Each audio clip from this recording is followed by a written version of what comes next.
เราแต่เมื่อเราลดแอร์ได้หรอเอาดีเลยจะลองเข้าเวรละสังฆบูสุขังกามะปันเทนติปัสสิตุงเวสันตาลันเวเนกังปารินิพุเตดูลาสัพโพริสาทั้งหลายจันนาอันว่าคนทั้งหลายภูมิใดสุขังกามะอันมังสุขสมบัติแก่ตนเพื่อจังการทันนาอันยินนาภาษีอริยเมตไตรเจ้าเมื่อจักลงมาเลี้ยงลัดตัดปัญญาสัพพญญตานันเป็นพระเจ้าเตชะนาอันว่าคนทั้งหลายผู้นั้นก็ให้ละการใดอาคัมมาเข้ามาฟังยังมาหาเวสันตาลาจาโลกให้แล้วในวันหนึ่งวันเดียวสาการจังด้วยกลมมาลุ่มแลน้ำมายังเครื่องบูชาแลสิ่งแลพันมีตนบางเอาพันก่อนเต็มตามคำพระเจ้าหาเทศนามานันเถือนเห็นจันนานันว่าคนทั้งหลายภูมินั้นจะเป็นตาว่างการว่าขามจากเมืองคุณก็เอาตนเมื่อเกิดในเมืองสวรรค์เทวโลกเตบุญเยนะด้วยบุญนันบูชามหาเบญสันโดษจุนตาคันมาตายจากเทวโลกอุปัชเชนติก็มาเกิดในมนุษย์สาโลกเมืองคนก่อนได้เป็นใหญ่กว่าคนทั้งหลายจันติและมางังวัตถุเก่าของอันใดก็ดีของอาสัมพิธีมาดำอันบางแห่งตนก็มีแล้วเยจันนันว่าคุณทั้งหลายภูมิใดได้บูชากันมหาเบญสันตาราชาบุกเบญจันนันว่าคุณทั้งหลายภูมินั้นนานใจยันตีก็ว่าใดไปเกิดในอาบายนรกสักเถื่อมายันตีเพียรน้อมในเมื่อเกิดสมชื่นยินดีใน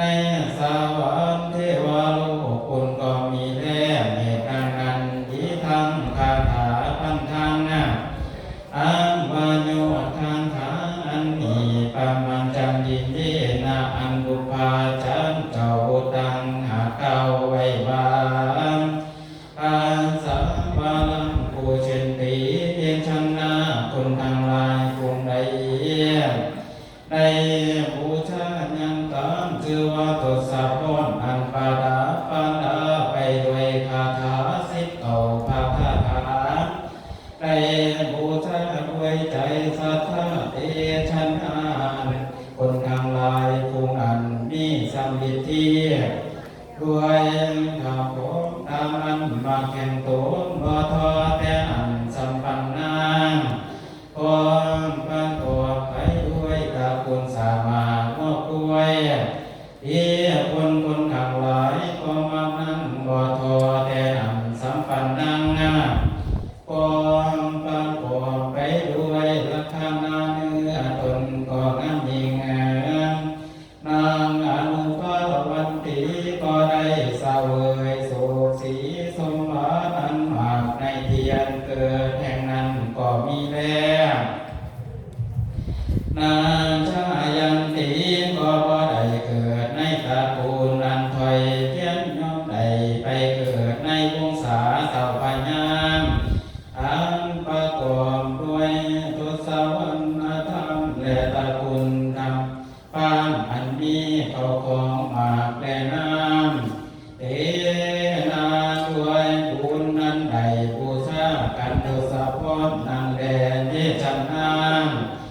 อันว่าคนทั้งหลายภูมิใดได้บูชาแล้วยังกันหิมมาพันอันประดับประดาไปด้วยคาถา130 คาถาเต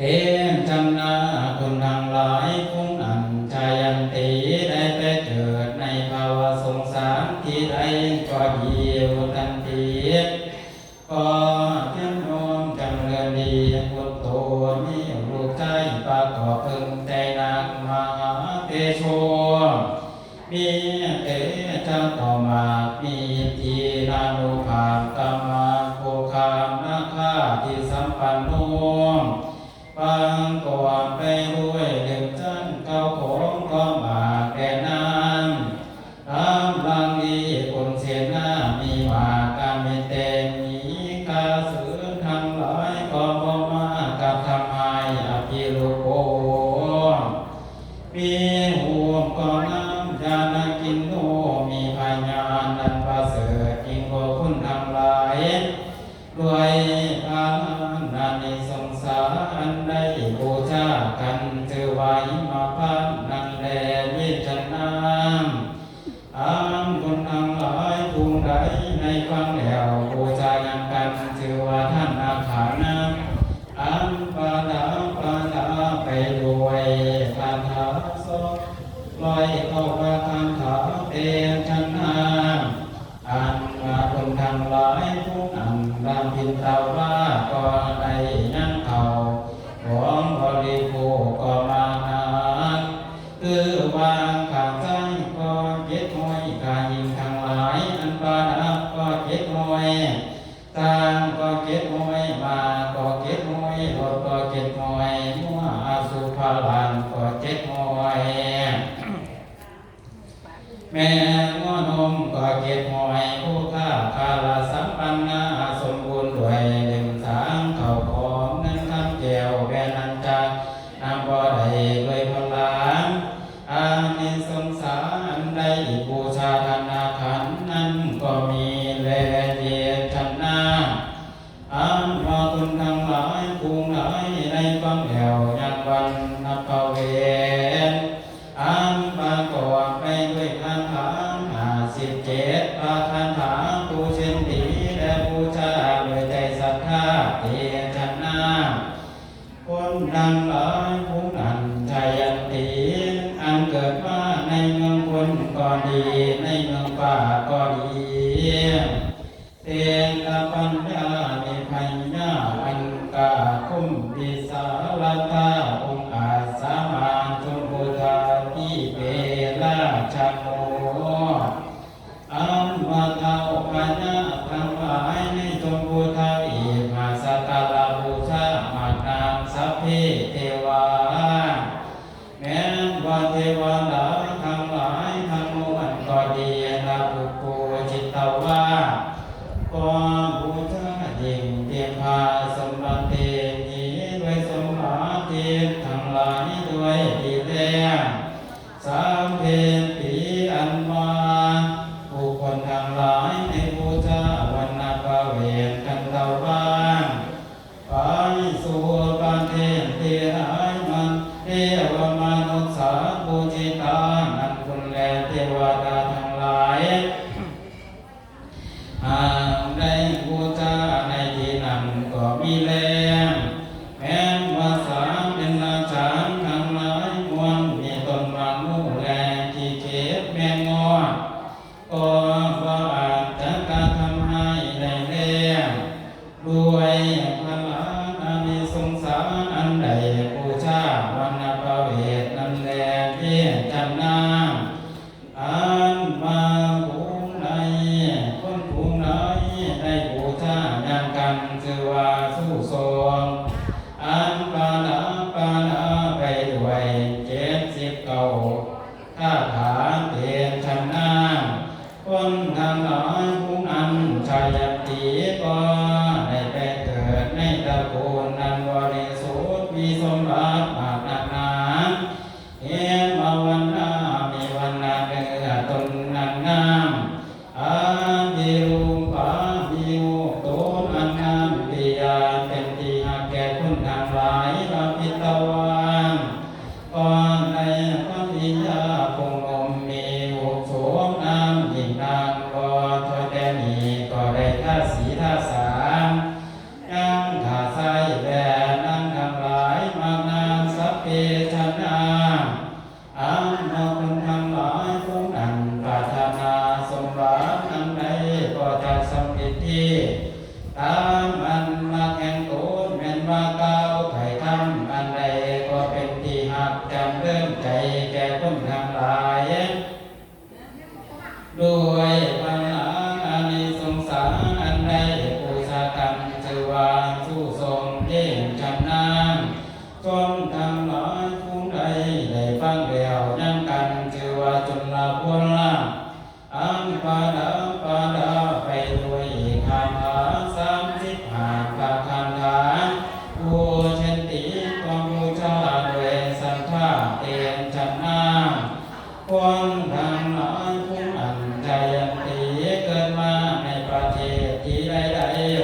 สียม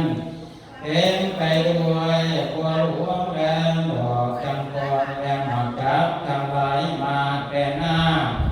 อานุภาวันติก็ย่อมเจริญด้วยข้าวนามโภชนาหารเสื่อมผ่าเสื่อศาสตร์อาสนะก็มาที่เขาของเงินก็มาด้วยพลังอันใดบูชากันจนละพ้นมีแดนเย็นชนะคนทั้งหลายในนามกันชื่อว่ามหาคนอันปาดังปัญหาด้วยคำถา80 ภาคาถาผู้เช่นตีก็บูชาด้วยใจใสเต็มชนะนันมาคงทำลายคงอันชัยตีเกิดมาในประเทศที่ใดก็ตามเข็นนอมจำเป็นด้วยเด็ดสามเก่าของ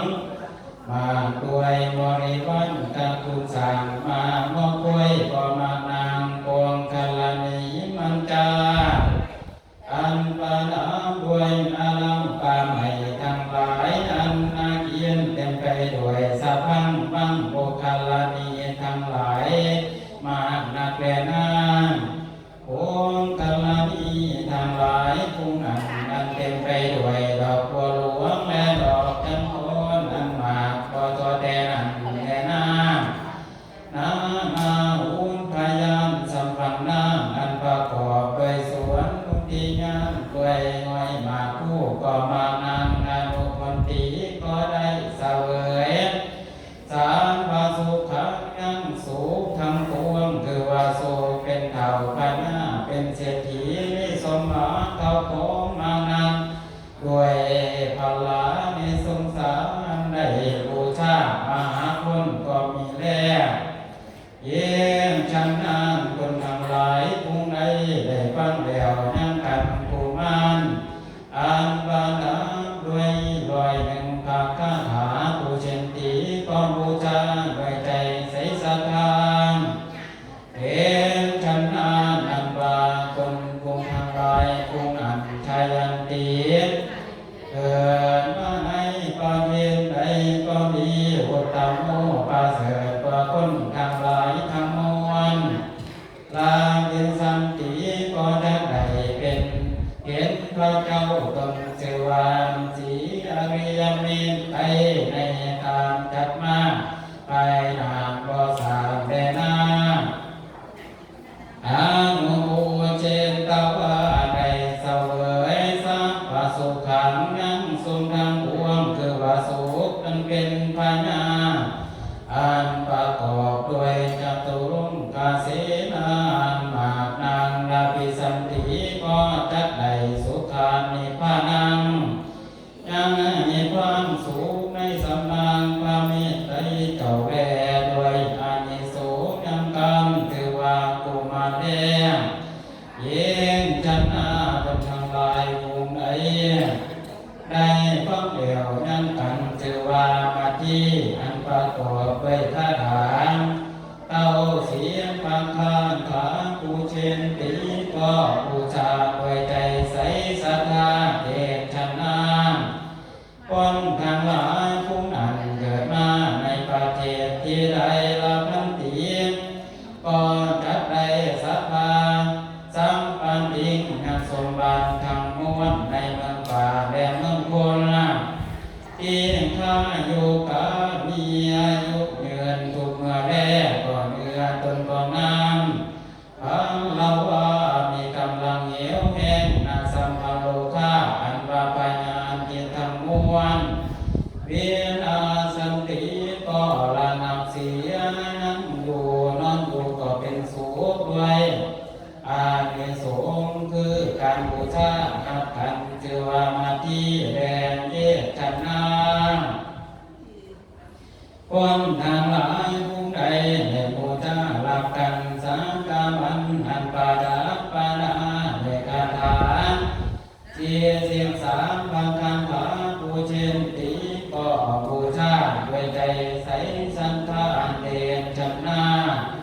คนทั้งหลายผู้นั้นชัยันติอันเกิดมาในภาวะใดๆก็ดีลาพันติก่อนได้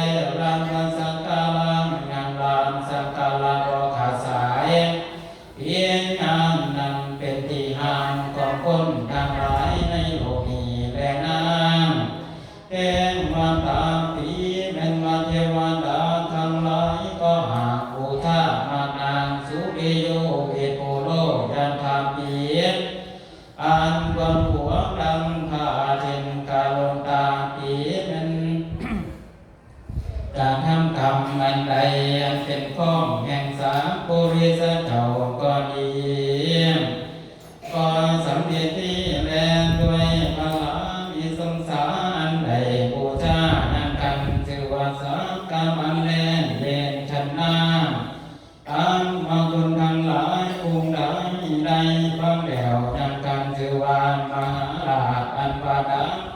ไปด้วยคันธา60เก่าพังคันธาบูญเช่นตีบูชาด้วยใจใสสัมมาเตชันหน้าคนทั้งหลายคงนำชัยยันตีก่อนเกิดมามัชฌิมาปันเทเสในมัชฌิมาปันเทียนราพันติก็จักได้สัพพะผู้ข้างยังเข้าโผงบริภูมิทั้งมวลสมางธรรมูก็จักได้ชุมนุมการกับญาติกาพี่น้องผู้ประเสริฐและเป็นที่ห่างจำเริญใจวุฒันติก็จำเริญโดยชินปานอาหารและข้าคนทั้งหลายก็ทอดแท้อันกาใช้กาหอยกายิงก็หอยนั่งทั้งหลายอันบานาก็ได้หอยรถก็ได้หอยแม่นุ่มมั่วก็ได้หอยราชาคนตีก่อนจังใดเป็นพระราชาจตุรังคณิยาเสนาเมจตุรงคเสนาหากมาเว้นวอนเป็นบริวารปฏิวรามีบริวารมาประสงค์เสพตุริยดุลเตียบางดังนาด้วยพลานิสงสารในบูชามหาราชอันแลเยี่ยมชนะคนนำหลายภูมิใดในฟังเดียวยังกันสือว่าสังกันติอันปัญหาไปด้วย30โภคปาทันถาปูเชนติก็บูชาด้วยใจใสสันทาเตียนชนะคนทั้งหลายผู้นั้นชายันติเกิดมาในประเทศที่ใดราพันติก็ได้สัพพะผู้คำยังเข้าของบริโภคทำม้วนมีต้นว่านั้นคำแก้วแวนทำนาไข่มิ่งไข่ไส้ทั้งหลายมาตักหนาสาปสัตถุทำม้วนก็ระนับเสียสดขีอาบาคำสวัสดีทำม้วนก็จำเริญแก่คนทั้งหลายผู้นั้นด้วยพลานิสงสารอันใดบูชาสักกันตินั้นก็มีเล่เดชนาคนทั้งหลายผู้ใดในฟังแล้วยังนาความกันอันปาดาปานาด้วยคาถา48ปาทักขาภูมิเจนติแดงบูชาโดยใจเสศรัทธาเดชนาคนทั้งหลายผู้นั้นราชามนตรีก็ได้เป็นเท่าพญาดาพิตาวาก่อนจากได้เสวยสูงกสมรัฐมวลบ่ทอนแต่นั้นทันว่าตายจากพญาก็จะเอาตนเมื่อเกิดในตาวติงสารได้เป็นพญาในตาวติงสารมาพญาอินทราเป็นแกนเทวดาทั้งหลายอันนี้ก็หาเป็นมลานิสงสารได้บูชานาคอนกันสามตังอาคันตังเทวินโตก็จะได้เป็นพญาอินเกชาจัตวติราชาก่อนจะได้เป็นพญาจะได้เจชาตินสรุได้เป็นเจ้าเป็นใหญ่ในจิตทั้งมวลอันนี้อานิสงสารได้บูชากันและเตนาวุตังเหตุดังนั้นบังคาถาอันนี้อาจารย์โตกาวาสันตสัมมาสัมมาทิสันตสัมมาสัตตสัมมากัลลายาคนทำหลายกรุงใดมีสร้างก็ได้เสียเนืองมานันสะโลนเด่นเนืองนั่งเสียเนืองอันมีมวลทุนตามแก้วสับสอนแนวในหมู่ทำหลายให้เป็นทานก็บางคนเดียวเสียวหนึ่งแห่งยังบาดินหนึ่งนั้นเข้ามาฟังมหาเวสสันโดษอันพาเป็น16ส่วนนั้นแหละนามคนทั้งหลายผู้ใด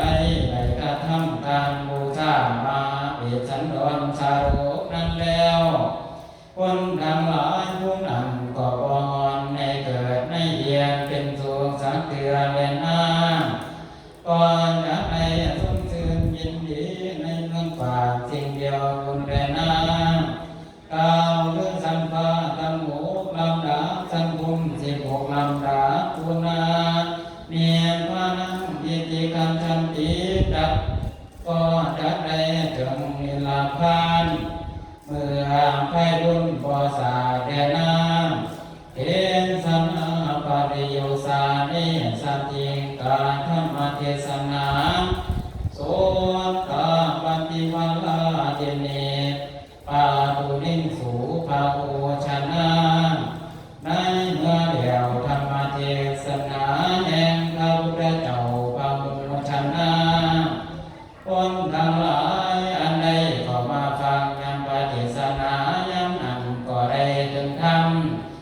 อันวิเศษมีตนว่าโสดาปฏิโภคเป็นต้นก็มีแล